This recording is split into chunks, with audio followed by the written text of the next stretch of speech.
I could not believe my ears when I saw the video of Keir Starmer today attacking the Bangladeshi community.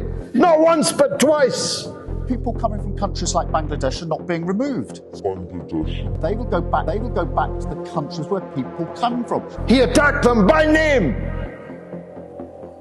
What did the Bangladeshis do other than loyally support Labour, generation after generation, only to see themselves on TV being spoken about as if they were illegal aliens arriving on the beach on the south coast? The Bengalis are the hardest working people in Britain, working till 2 o'clock, 1 o'clock, 2 o'clock in the morning they get home.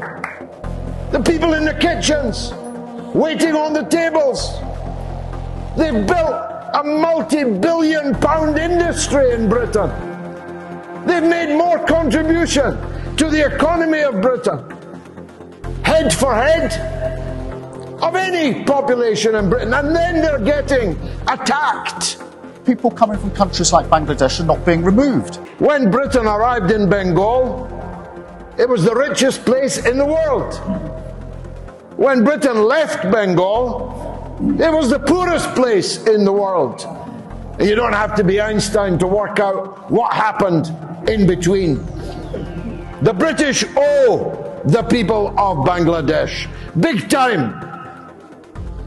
And the fact that instead of repaying that loyalty, they were subjected to that foul racial attack, for that is what it was, by Starmer, is simply unforgivable.